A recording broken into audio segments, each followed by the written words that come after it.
But the three in the 21st century, so Kitchener in 2008, Moncton in 2006, and London in 2005. And, of course, they won against Crosby in the Oceanic. I was going to say, would they host the team the Sidney Crosby year?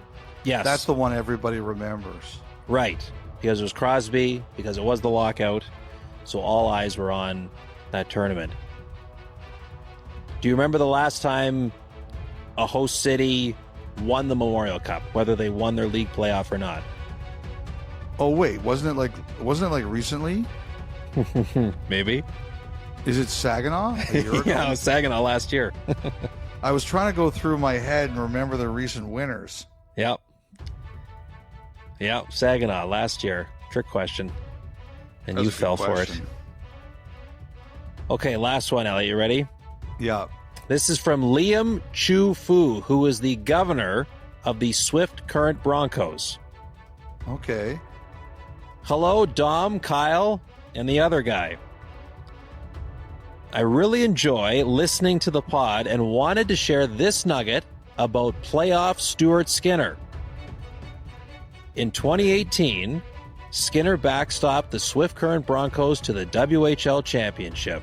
In doing so, he amassed 6 shutouts in 4 rounds of play. However, in round 1 versus the Regina Pats, after opening the series with a shutout, he was pulled in games 4 and 6 as the Broncos hung on and just got by winning in game 7. Then in round 2, again going 7 games against Moose Jaw, he had 3 consecutive shutouts on their home ice in games 2, 5, and 7. Their poor fans had to sit through the final 3 home games of their season without witnessing a goal from their own squad. In round 3, against his former team, the Lethbridge Hurricanes, he lost games 3 and 4, giving up 5 in each game before the Broncos were victorious in 6. And in the final versus Everett, Stu pitched 2 shutouts, including the Ed Chenoweth Cup Game 6 winner. I tell you all this to point out that being on a bit of a roller coaster ride with Stu and net during the playoffs has some history, going back to his days in the Dub. However, he has championship DNA, and I have faith that he has what it takes to get the Oilers where they want to go. It just might not be a linear progression. Would love to hear your thoughts. Thanks for listening and keeping all the discussion about Elliot's erect nipples to a minimum. Liam. Well, I appreciate Liam for sending that. I wouldn't have known that. He's been on a great run lately. Boy, has he ever turned it on. I have to say, I bet you the Oilers were sitting there saying, God, don't give us a break. We do not want Skinner to stop. Yes, yeah, keep it going. Start the final 2 nights after Game 5. So it's just a lesson. If it's a rocky start for Edmonton to the final, and if he has a hand in it, he That's can turn the it one around. thing that has to change for the Oilers. Cannot start like last year. Yes, that's true. Cannot start like last year. This has to be different. That's why they lost. You know, if they win one of those games, first 3, they win the Stanley Cup last year. Now, if ifs and buts were candies and nuts, we'd all have a Merry Christmas, right? They didn't, and they lost, and Florida earned the championship. But that's the one thing that has to be different. Skinner and the Oilers have to start on time. And actually talked to Skinner about this earlier this year when I was doing a game in Edmonton. He had said, if Game 7 last year was in our building, we really like our chances of a different outcome.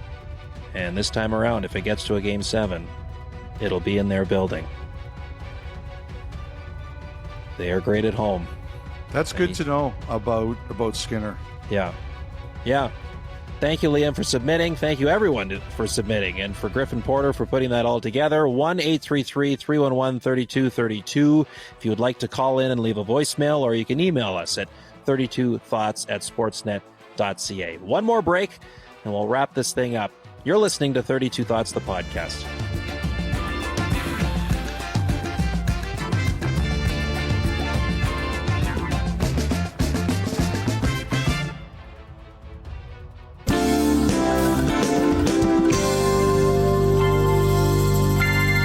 Okay, just wanted to map out what the next little bit is going to look like podcast-wise for us. So Elliot and I are going to reconvene in Edmonton. Media Day is there at Rogers Place on Tuesday. Plan to knock off a couple of interviews with some of the particulars, the players involved in this Stanley Cup final. We will assemble an entire Stanley Cup preview pod that will drop Wednesday morning, leading into Game 1 of Oilers-Panthers. And then, like in years past, after every game of this Stanley Cup final, the morning after will be when the next podcast drops. So moving away from Monday, Wednesday, Friday, as we've had throughout the Stanley Cup playoffs, it will be the morning after each game throughout this Stanley Cup final. One more series, a rematch that, can you believe, could be potentially even better than what we got 1 year ago. And it all starts on Wednesday. So we'll talk to you again from Edmonton. Have a great start to your week and enjoy the Stanley Cup final. And thank you, as always, for listening to us.